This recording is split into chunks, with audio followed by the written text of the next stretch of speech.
ফায়াগফিরু লিজামিই খালকিহি ইল্লা লিমুশরিকিন আও মুশাহিন। আপনার আমার প্যারে হাবিব মুহাম্মদ মুস্তাফা সাল্লাল্লাহু আলাইহি ওয়াসাল্লাম হাদিসে পাকের মধ্যে সুস্পষ্টভাবে বলে দেয়, যেদিন লাইলাতুল বারাত শাবান মাসের মধ্য রজনীটা এসে যায়, সেই দিন আমার আল্লাহ রাব্বুল আলামিন গোটা পৃথিবীর যত মুসলমান মানুষ আছে যারা আল্লাহর কাছে চায়, আল্লাহর কাছে ক্ষমা প্রার্থনা করে, আল্লাহর কাছে মাপ চায়, আল্লাহ রাব্বুল আলামিন সমস্ত মানুষদেরকে শবে বরাতের রাতের দিন মাফ করে দেয়। বলেন না সুবহানাল্লাহ। আল্লাহ রাসূল সাল্লাল্লাহু আলাইহি ওয়াসাল্লাম বলেন, তবে দুই ধরনের মানুষকে মাফ করা হয় না, ইল্লা লিমুশরিকিন আও মুশাহিন। এক নম্বর, ওই সমস্ত মানুষ যারা আমি আল্লাহ রাব্বুল আলামিনের সাথে শিরিক করে, যারা আল্লাহ রাব্বুল আলামিনের কাছে অংশীদারিত্ব করে, শিরিক করে, ওই সমস্ত মানুষদেরকে মাফ করা হয় না, নাউযুবিল্লাহ। এবং ওই সমস্ত মানুষ যারা মুশাহিন, অন্তরের মধ্যে অপর মানুষের ব্যাপারে হিংসা রাখে, বিদ্বেষ রাখে, ওই সমস্ত মানুষদেরকে আল্লাহ রাব্বুল আলামিন এই বরকতপূর্ণ রাতের মধ্যেও মাফ করেন না, নাউযুবিল্লাহ। তো ইবনে মাদা শরীফের 1390 নম্বর হাদিস দ্বারা আমরা বুঝলাম, আল্লাহ রাসূল সাল্লাল্লাহু আলাইহি ওয়াসাল্লাম বলতেছেন, ইন্নাল্লাহা লা ইয়াত্তালিউ ফি লাইলাতি নিসফি মিন শাবান ফায়াগফিরু লিজামিই খালকি ইল্লা লিমুশরিকিন আও মুশাহিন। যে আল্লাহ রাব্বুল আলামিন লাইলাতুল বারাতের মধ্যে শাবান মাসের মধ্য রজনীতে যারা আল্লাহর কাছে মাপ চায়, তাদের সকলকে আল্লাহ রাব্বুল আলামিন মাফ করে দেন। সুবহানাল্লাহ। তবে মাফ করেন না দুই ধরনের ব্যক্তিদেরকে, কারা? যারা আল্লাহ রাব্বুল আলামিনের সাথে শিরিক করে, আল্লাহর সাথে শিরিক করে তাদেরকে মাফ করেন না, এবং যারা আল্লাহ রাব্বুল আলামিনের বান্দা হয়েও তার অপর বান্দাকে, অর্থাৎ মানুষ হয়েও মানুষকে হিংসা করে, মানুষ হয়েও যারা মানুষকে হিংসা করে, ওদেরকেও আল্লাহ রাব্বুল আলামিন ওই রাত্র হইলেও মাফ করেন না। শাবান মাসের মধ্য রজনী, অর্থাৎ শাবান মাসের মধ্য রজনী, যেটাকে আমরা বলি শবে বরাত, এই শবে বরাতের ফজিলত, করণীয় সম্পর্কে ইনশাআল্লাহ আমরা আলোচনা শুনব।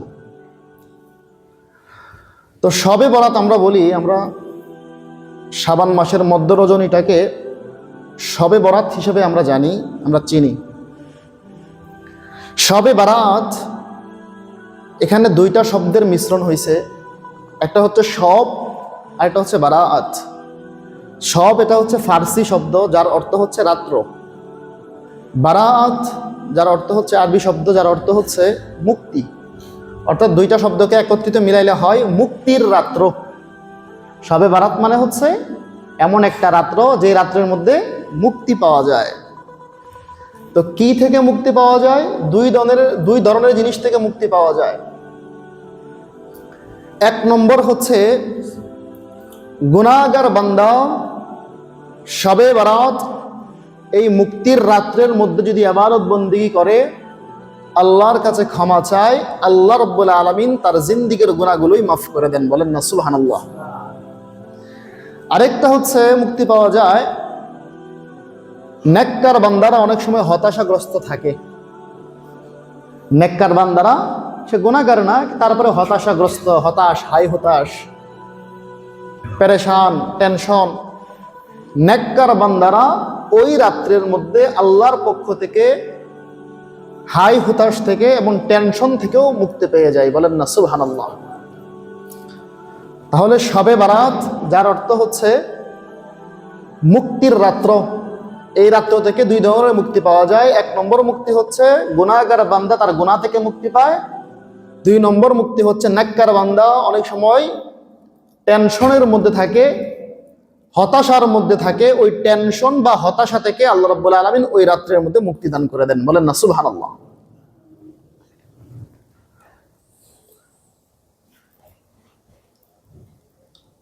একটা কিতাবের মধ্যে আসছে, আব্দুল কাদের জিলানী রাহমাতুল্লাহি আলাইহি বলেন,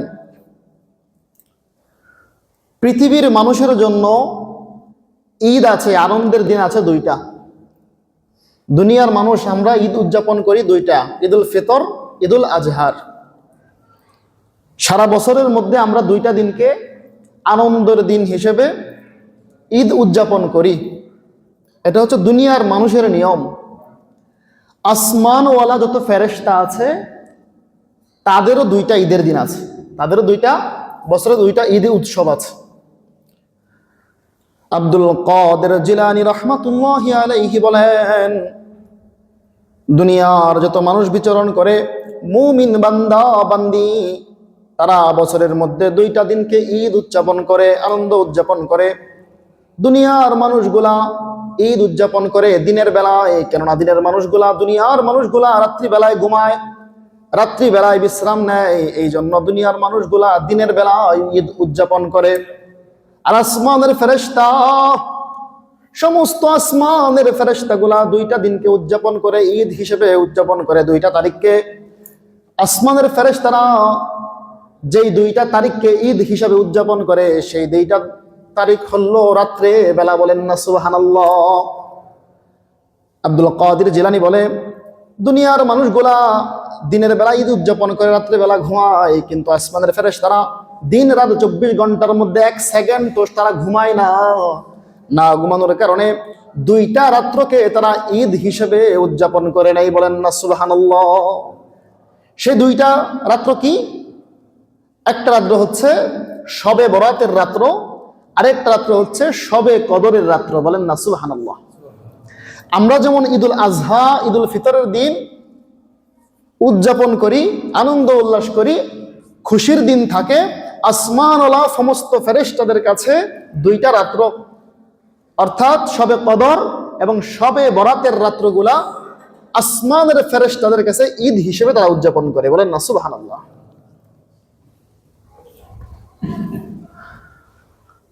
তো আমরা পাইলাম যে শবে বরাত এমন একটা রাত্র যে রাত্রের মধ্যে আল্লাহ রাব্বুল আলামিন বান্দাকে মাফ করেন, বান্দাকে মুক্তি দান করেন। সে মুক্তিটা দুই ধরনের, একটা হইতে পারে গুনার মুক্তি, আর একটা হতে পারে হতাশাগ্রস্ত থেকে মুক্তি। এটা হচ্ছে শাবান মাস। আগামী মঙ্গলবার দিবাগত রাত, আগামী মঙ্গলবার দিবাগত রাত্রে হচ্ছে আমাদের বাংলাদেশে শবে বরাতের রাত্র। আজকে শুক্রবার, আগামী মঙ্গলবার। তো আগামী মঙ্গলবার হচ্ছে শবে বরাতের রাত্র। এই রাত্রটা সম্পর্কে আমরা আলোচনা করছি। তো এবার শুনি এই শবে বরাত যে অস্তিত্ব আছে, শবে বরাতের যে বরকত আছে, ফজিলত আছে, সেই সম্পর্কে আমরা কোরআন হাদিস থেকে শুনি। কোরআনে কারীমের মধ্যে আল্লাহ রাব্বুল আলামিন একটা সূরা অবতীর্ণ করেছেন, সূরার নাম হচ্ছে দোকান।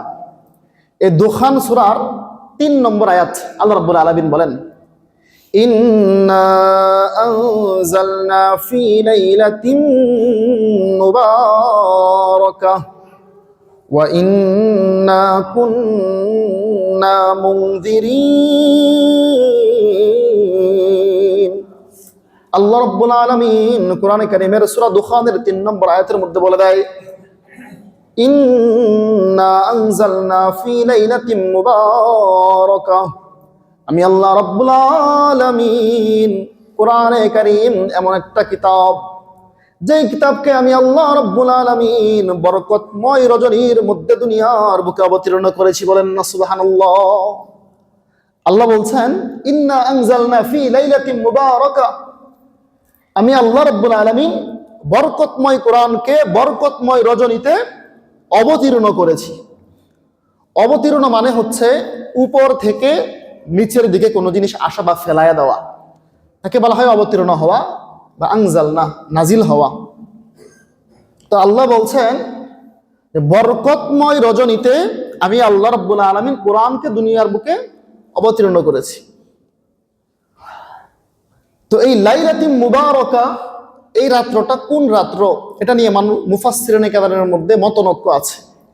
অনেক মুফাসসিরিনে কেরাম বলেন যে আল্লাহ যে বলেছেন সূরা দুখানের 3 নম্বর আয়াতের মধ্যে বরকতময় রজনীতে আমি কোরআনকে অবতীর্ণ করেছি, সেই রাত্রটা আর কোন রাত্র নয়, সেই রাত্রটা হচ্ছে লাইলাতুল নিসফু মিন শাবান, শাবান মাসের 15তম তারিখ। বলেন না সুবহানাল্লাহ। অর্থাৎ এই মাসের আগামী মঙ্গলবার রাত্রটা। আল্লাহ রাব্বুল আলামিন সূরা কদরের মধ্যে বলেছেন ফি লাইলাতুল কদর, যে আমি আল্লাহ রাব্বুল আলামিন কোরআনকে অবতীর্ণ করেছি লাইলাতুল কদরের মধ্যে।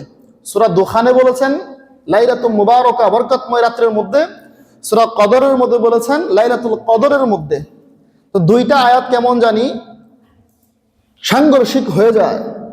এই দুইটা আয়াতের সাংঘর্ষিকতাকে দূর করার জন্য মুফাসসিরিনে কেরাম ব্যাখ্যা করেন যে আল্লাহ রাব্বুল আলামিন যারা বলে যে শবে বরাতের রাত্রের মধ্যে আল্লাহ রাব্বুল আলামিন কোরআনকে অবতীর্ণ করেছেন, ওই সমস্ত মুফাসসিরিনে কেরামে বলেন যে আল্লাহ রাব্বুল আলামিন আরশে আজিম থেকে, লাউহে মাহফুজ থেকে, যেখানে আল্লাহ রাব্বুল আলামিন কোরআনকে সংরক্ষণ করে রেখেছেন, সেই লাউহে মাহফুজ থেকে আল্লাহ রাব্বুল আলামিন লাইলাতুল কদর, লাইলাতুল বারাত, শবে বরাতের রাত্রের মধ্যে একসাথে গোটা কোরআনকে লাউহে মাহফুজ থেকে প্রথম আসমানের মধ্যে অবতীর্ণ করে দিয়েছেন। বলেন না সুবহানাল্লাহ।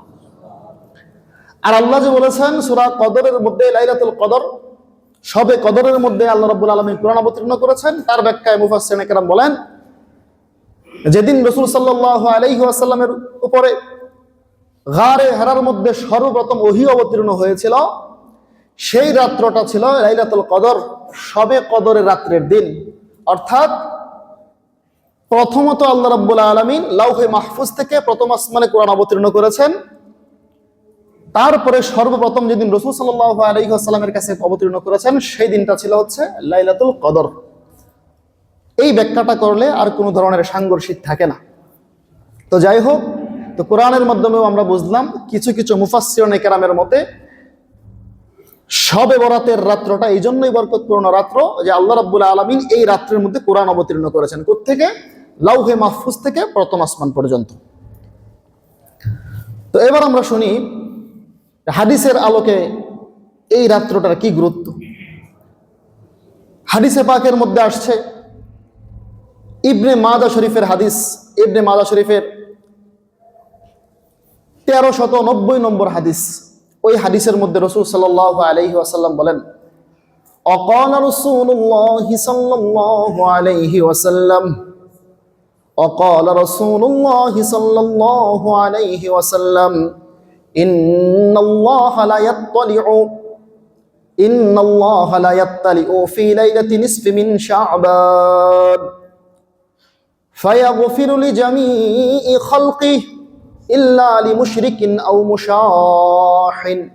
আপনার আমার প্যারে হাবিব মুহাম্মদ মুস্তাফা সাল্লাল্লাহু আলাইহি ওয়াসাল্লাম হাদিসে পাকের মধ্যে সুস্পষ্টভাবে বলে দেয়, যেদিন লাইলাতুল বারাত, শাবান মাসের মধ্য রজনীটা এসে যায়, সেই দিন আমার আল্লাহ রাব্বুল আলামিন গোটা পৃথিবীর যত মুসলমান মানুষ আছে যারা আল্লাহর কাছে চায়, আল্লাহর কাছে ক্ষমা প্রার্থনা করে, আল্লাহর কাছে মাপ চায়, আল্লাহ রাব্বুল আলামিন সমস্ত মানুষদেরকে শবে বরাতের রাতের দিন মাফ করে দেয়। বলেন না সুবহানাল্লাহ। আল্লাহ রাসূল সাল্লাল্লাহু আলাইহি ওয়াসাল্লাম বলেন, তবে দুই ধরনের মানুষকে মাফ করা হয় না, ইল্লা লিমুশরিকিন আও মুশাহিন। এক নম্বর, ওই সমস্ত মানুষ যারা আমি আল্লাহ রাব্বুল আলামিনের সাথে শিরিক করে, যারা আল্লাহ রাব্বুল আলামিনের কাছে অংশীদারিত্ব করে, শিরিক করে, ওই সমস্ত মানুষদেরকে মাফ করা হয় না, নাউযুবিল্লাহ। এবং ওই সমস্ত মানুষ যারা মুশাহিন, অন্তরের মধ্যে অপর মানুষের ব্যাপারে হিংসা রাখে, বিদ্বেষ রাখে, ওই সমস্ত মানুষদেরকে আল্লাহ রাব্বুল আলামিন এই বরকতপূর্ণ রাতের মধ্যেও মাফ করেন না, নাউযুবিল্লাহ। তো ইবনে মাদা শরীফের 1390 নম্বর হাদিস দ্বারা আমরা বুঝলাম আল্লাহ রাসূল সাল্লাল্লাহু আলাইহি ওয়াসাল্লাম বলতেছেন, ইন্নাল্লাহা লা ইয়াত্তালিউ ফি লাইলাতি নিসফি মিন শাবান ফায়াগফিরু লিজামিই খালকি ইল্লা লিমুশরিকিন আও মুশাহিন। যে আল্লাহ রাব্বুল আলামিন লাইলাতুল বারাতের মধ্যে, শাবান মাসের মধ্য রজনীতে যারা আল্লাহর কাছে মাপ চায়, তাদের সকলকে আল্লাহ রাব্বুল আলামিন মাফ করে দেন। সুবহানাল্লাহ। তবে মাফ করেন না দুই ধরনের ব্যক্তিদেরকে। কারা? যারা আল্লাহ রাব্বুল আলামিনের সাথে শিরিক করে, আল্লাহর সাথে শিরিক করে তাদেরকে মাফ করেন না, এবং যারা আল্লাহ রাব্বুল আলামিনের বান্দা হয়েও তার অপর বান্দাকে, অর্থাৎ মানুষ হয়েও মানুষকে হিংসা করে, মানুষ হয়েও যারা মানুষকে হিংসা করে, ওদেরকেও আল্লাহ রাব্বুল আলামিন ওই রাত্র হইলেও মাফ করেন না। বলেন না নাউযুবিল্লাহ। এবার আসেন 2 নম্বর হাদিস, তিরমিজি শরীফের হাদিস, তিরমিজি শরীফের 739 নম্বর হাদিস। ওই হাদিসের মধ্যে আসছে, আপনারা সকলে জানেন রাসূল সাল্লাল্লাহু আলাইহি ওয়াসাল্লাম একাধিক বিবাহ করেছিলেন। তো একাধিক বিবাহ বউ থাকার কারণে, স্ত্রী থাকার কারণে, আমাদের আম্মা জান থাকার কারণে রাসূল সাল্লাল্লাহু আলাইহি ওয়াসাল্লাম এক এক দিন এক এক স্ত্রীর ঘরে থাকতেন, পালা বন্টন হইতো। একদিন এক রাত্র একজনের ঘরে খাবার দাবারও খাইতেন, রাত্র যাপন করতেন, পরের দিন আরেকজনের ঘরে, পরের দিন আরেকজনের ঘরে, এভাবে ঘুরে ঘুরে আসতো, সিরিয়াল মেনটেন করতেন। তো রাসূল সাল্লাল্লাহু আলাইহি ওয়াসাল্লামের যেহেতু একাধিক স্ত্রী, একাধিক বিবি, তো একদিন আম্মাজান আয়েশা রাদিয়াল্লাহু তাআলা আনহার ঘরে রাসূল সাল্লাল্লাহু আলাইহি ওয়াসাল্লামের পালাভাবে ওই রাত্রটা ওনার ঘরে থাকার সিদ্ধান্ত হইল। পালাভাবে আসতে আসতে ওনার ঘরে আসলো। তো রাসূল সাল্লাল্লাহু আলাইহি ওয়াসাল্লাম রাত্রে লম্বা সময় ধরে নামাজ পড়তেন, তাহাজ্জুদ পড়তেন, আল্লাহর কাছে দোয়া কান্নাকাটি করতেন, সেজদা করতেন, রুকু করতেন। রাসূল সাল্লাল্লাহু আলাইহি ওয়াসাল্লামের রাতের সেজদাগুলো এমন লম্বা হইতো যে একটা মানুষ 50টা কোরআনে কারিমের 50টা আয়াত পড়তে যতক্ষণ সময় লাগে, কোরআনে কারিমের 50টা আয়াত একটা মানুষ পড়তে যতক্ষণ সময় লাগে, রাসূল সাল্লাল্লাহু আলাইহি ওয়াসাল্লাম রাতের সেজদাগুলো এতটা দীর্ঘ করতেন। সুবহানাল্লাহ। তো রাসূল সাল্লাল্লাহু আলাইহি ওয়াসাল্লাম যেদিন যে বিবির ঘরে থাকতেন, লম্বা সময় রাত্রে নামাজ পড়তেন, তাহাজ্জুদ পড়তেন, সেজদা করতেন, রুকু করতেন, তেলাওয়াত করতেন, দোয়া করতেন, কান্নাকাটি করতেন। তো যে হাদিসটা বলতেছি তিরমিজি শরীফের 739 নম্বর হাদিস।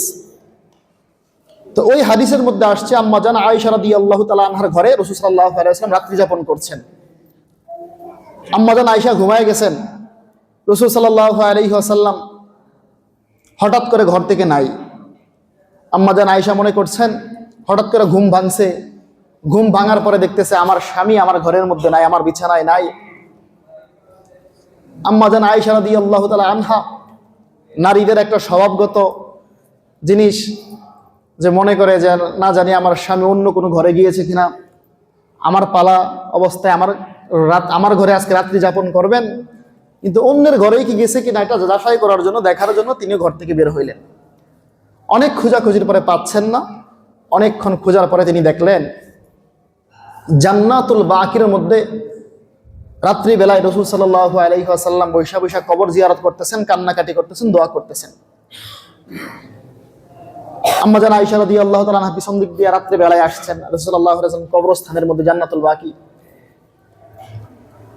রাসূল সাল্লাল্লাহু আলাইহি ওয়াসাল্লাম টের পাইলেন যে আমার স্ত্রী আয়েশা আসছে। রাসূল সাল্লাল্লাহু আলাইহি ওয়াসাল্লামকে জিজ্ঞাসা করলেন, ইয়া রাসূলুল্লাহ, ইয়া হাবিবাল্লাহ, আপনি এত রাত্রি বেলায় এখানে কি করছেন? আল্লাহ রাসূল সাল্লাল্লাহু আলাইহি ওয়াসাল্লাম উত্তর দেয়, আকাল রাসূলুল্লাহ সাল্লাল্লাহু আলাইহি ওয়াসাল্লাম, ইন্নাল্লাহা, নিশ্চয় আল্লাহ, ইন্নাল্লাহা তাআলা ইয়ানজিলু লাইলাতা নিসফু মিন শাবান ইলা সামাঈদ দুনিয়া। আল্লাহ রাসূল বলেন, হে আয়েশা, তুমি আমাকে খুঁজতে আসছো? আয়েশা বলে, ইয়া রাসূলুল্লাহ, আমি মনে করছি আপনি মনে হয় অন্য কোনো বিবির ঘরে গিয়েছেন, সেটা যাচাই করার জন্য দেখতে আসছি। রাসূল বলেন, ইন্নাল্লাহা, নিশ্চয় আল্লাহ, ইন্নাল্লাহা তাআলা ইয়ানজিলু লাইলাতা নিসফু মিন শাবান ইলা সামাঈদ দুনিয়া। আল্লাহ রাব্বুল আলামিন আরশে আজিমের মধ্যে থেকে আজকের এই রজনীর মধ্যে, অর্থাৎ শবে বরাতের রাত্রির মধ্যে, ইয়ানজিলু ইলা সামাঈদ দুনিয়া, দুনিয়ার আসমানের কাছে আসেন। দুনিয়ার আসমানের কাছে আয়েশা আল্লাহ রাব্বুল আলামিন ডাকতে থাকেন, ও দুনিয়ার বান্দারা,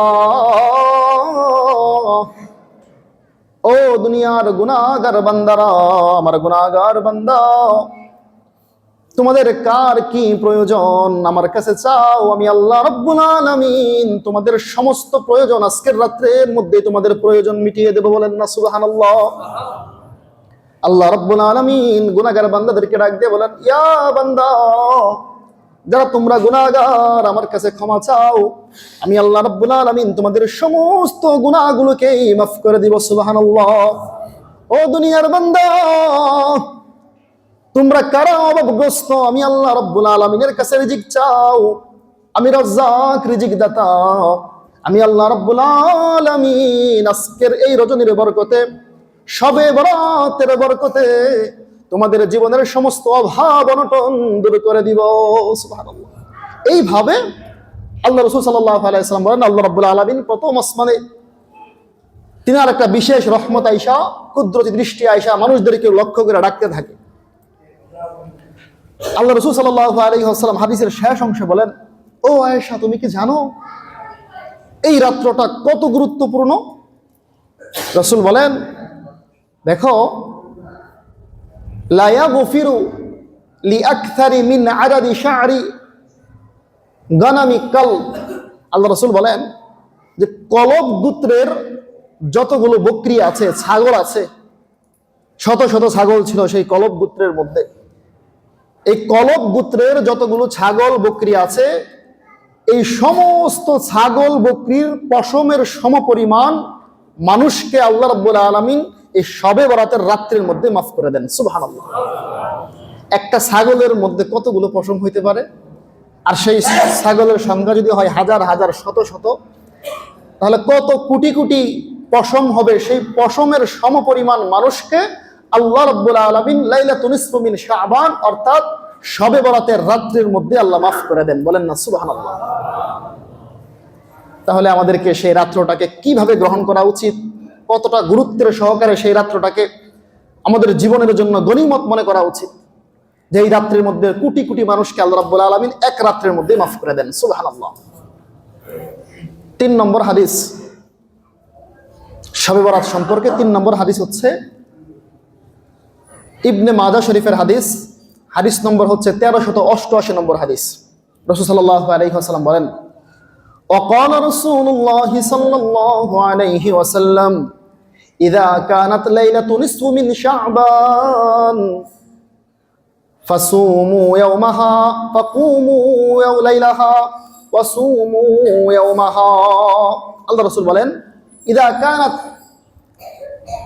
নিসফু মিন শাবান, লাইলাতুন নিসফু মিন শাবান, যখন শাবান মাসের রজনী আসে, ফাকুমু লাইলাহা ওয়াসুমু ইয়াওমাহা, তোমরা রাত্রি বেলায় জাগরণ হইয়া, রাত্রি বেলায় দাঁড়ায়া দাঁড়ায়া আল্লাহর ইবাদত বন্দেগী করো, ওয়াসুমু ইয়াওমাহা, এবং পরের দিন সারা রাত ইবাদত বন্দেগী কইরা প্রত্যেকের সাধ্য অনুযায়ী ইবাদত বন্দেগী করে পরের দিন তোমরা সুমু ইয়াওমাহা, পরের দিন তোমরা রোজা রাখো। বলেন না সুবহানাল্লাহ। আল্লাহ রাসূল সাল্লাল্লাহু আলাইহি ওয়াসাল্লাম এই হাদিসের শেষ অংশে বলেন, অর্থাৎ ইবনে মাজাহ শরীফের 1388 নম্বর হাদিস, ওই হাদিসের শেষ অংশে বলেন, এই রাত্রটা এমন একটা রাত্র, এমন একটা গুরুত্বপূর্ণ রাত্র, যেদিন এই রাত্রটা আসতে থাকবে। অর্থাৎ রাত্র কখন আসে? যখন সূর্য অস্তমিত হয় তখন রাত্র আসে। সূর্য যখন অস্তমিত হয়ে যায়, আল্লাহ রাব্বুল আলামিনের বিশেষ একটা রহমত প্রথম আসমানের মধ্যে এসে যায়। প্রথমে আসমানের মধ্যে এসে আল্লাহ রাব্বুল আলামিন প্রথম আসমানের মধ্যে এসে দুনিয়ার সমস্ত মানুষের উপর রহমতের খাজানা বর্ষণ করতে থাকে। সুবহানাল্লাহ। আল্লাহ রাসূল বলেন, এই রহমতের খাজানা একেবারে ফজর উদিত হওয়ার আগ পর্যন্তই চলতে থাকে। সুবহানাল্লাহ। তাহলে আমরা এই হাদিস দ্বারাও শবে বরাতের ফজিলত সম্পর্কে জানলাম। কোরআনে কারীমের একটা আয়াত পেশ করলাম, 3টা হাদিস পেশ করলাম। সূরা দুখানের 3 নম্বর আয়াত, আল্লাহ রাব্বুল আলামিন বলেন, ইন্না আনজালনা ফি লাইলাতিন মুবারাকাহ, আমি আল্লাহ রাব্বুল আলামিন বরকতময় রজনীতে কোরআনকে অবতীর্ণ করেছি। এই আয়াতের তাফসিরে মুফাসসিরিনে কেরাম বলেন, অনেকেই বলেছেন সেই রাত্রটা অন্য কোনো রাত্র নয়, সেই রাত্রটা হচ্ছে শবে বরাতের রাত্র।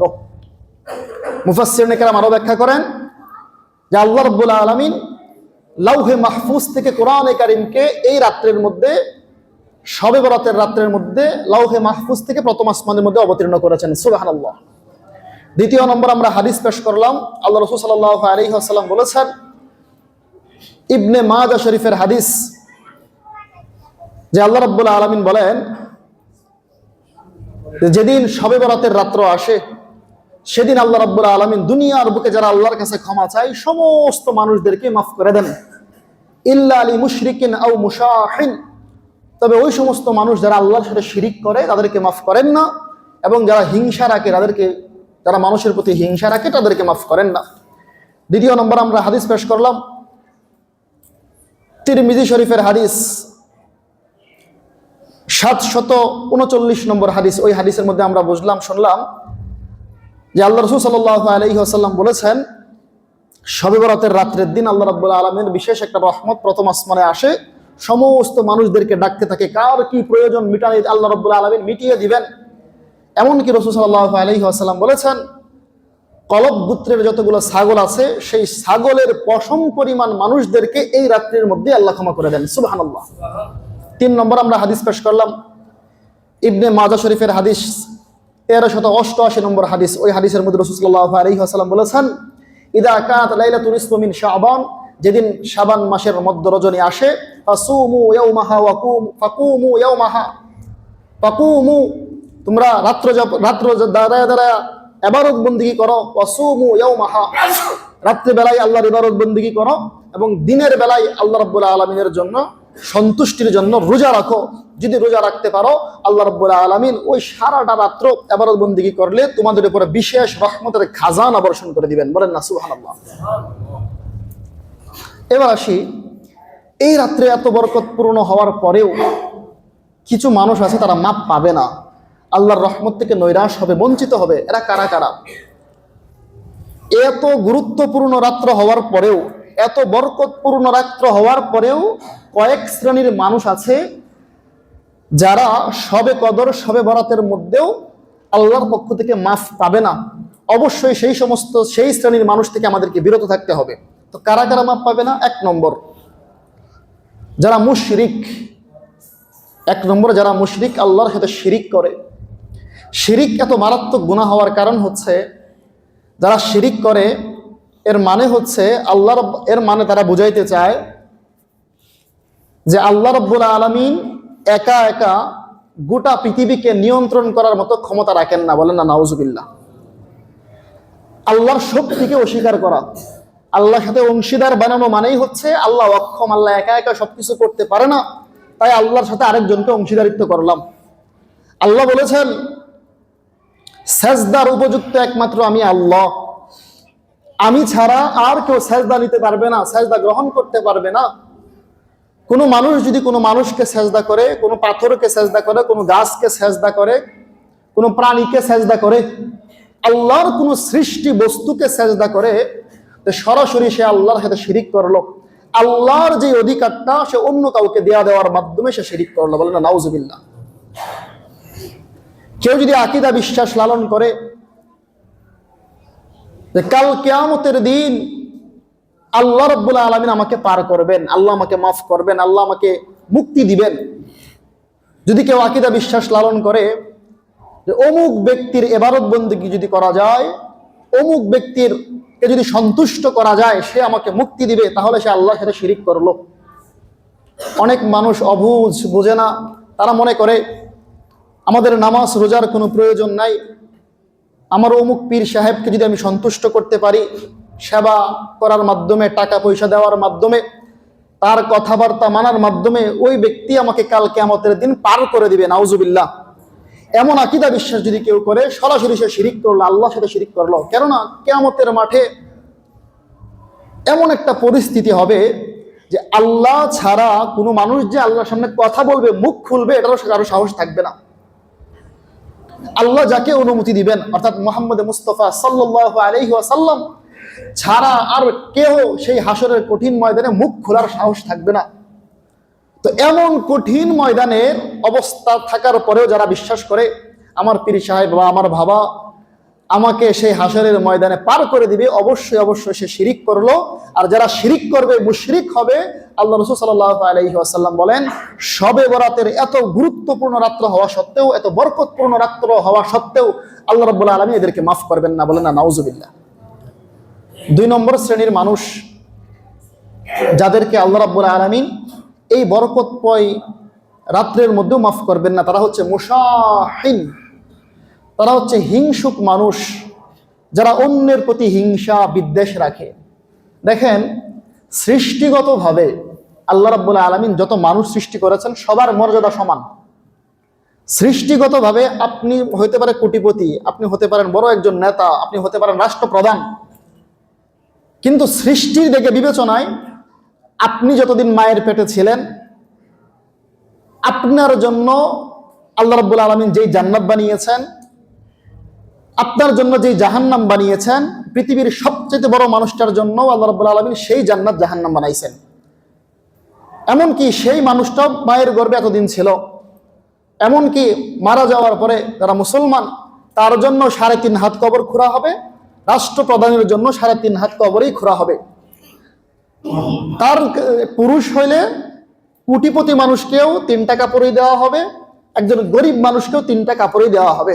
অর্থাৎ মনুষ্যত্বর দিক দিয়ে বিবেচনা করলে পৃথিবীর সমস্ত মানুষ সমান।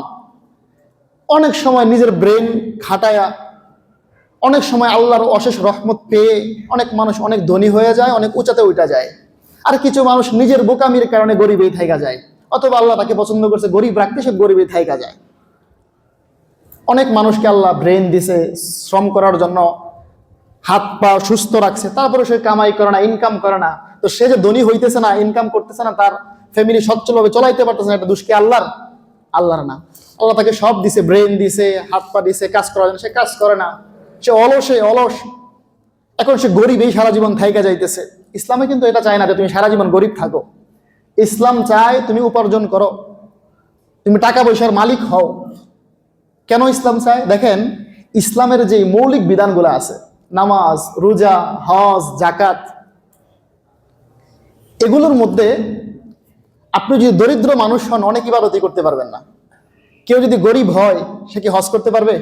তার জন্য হজই নাই। অথচ হজ কি ইসলামের 5টা রুকনের একটা রুকন। কেউ যদি গরিব মানুষ হয়, সে কি জাকাত দিতে পারবে? জাকাত দিতে পারবে না। ইসলামে এটা বলে না যে তুমি সারা জীবন গরিব থাকো। ইসলামে বলে তুমি উপার্জন করো, তুমি ব্যবসা বাণিজ্য করো, তুমি হালাল পথে যতটুকু উপরে উঠতে পারো উঠো। শুধু তাই নয়, হযরতে আলী রাদিয়াল্লাহু তাআলা আনহু বলেন, দুনিয়ার বুকে যারা অলস মানুষ, সারা জীবন অলস থাইকা গরিব থাইকা যায়, কাজকর্ম কিচ্ছু করে না, মানুষের কাছ থেকে চায়া খায়, আর সেই দরিদ্রটাকে অভাব অনটন যদি, আর হযরতে আলী রাদিয়াল্লাহু তাআলা আনহু বলেন, অভাব অনটন যদি কোনো প্রাণী হইতো, আমি আলী রাদিয়াল্লাহু তাআলা আনহু সেই প্রাণীটাকে নিজ হাতে আমার নিজ তরবারি দ্বারা জবাই করে দিতাম। বলেন না সুবহানাল্লাহ। অভাব অনটন ভালো জিনিস না। অনেক সময় মানুষের কর্মের কারণে, মানুষের অলসতার কারণে, মানুষের নির্বুদ্ধিতার কারণে মানুষের অভাব অনটন টানা আসে। কিন্তু আল্লাহ রাব্বুল আলামিন এটা চান না যে তোমার ঘরের মধ্যে অভাব অনটন লাইগাই থাকুক। সাহাবায়ে কেরাম ইসলামের প্রথম যুগে একটু অভাব অনটন ছিল, কারণ ইসলাম গ্রহণ করছে, বাপ মা বা নিজের সম্পত্তি থেকে ত্যায্য করে দিছে, ঘর বাড়ি থেকে বের করে দিছে, সবকিছু রাইখা দিছে। কিন্তু মদিনায় যাওয়ার পরে সাহাবায়ে কেরাম অনেক টাকার মালিক হয়েছেন। সবাই ব্যবসা করত, যুদ্ধ করত, বিভিন্ন কিছু করার কারণে তারা অর্থ সম্পদের মালিক হয়েছেন এবং সবাই জাকাত দিতেন। ইসলাম এটা চায় যে তুমি ধন সম্পত্তির মালিক হও, যেভাবে পারো, হালাল পন্থায়, হারাম পন্থায় নাই।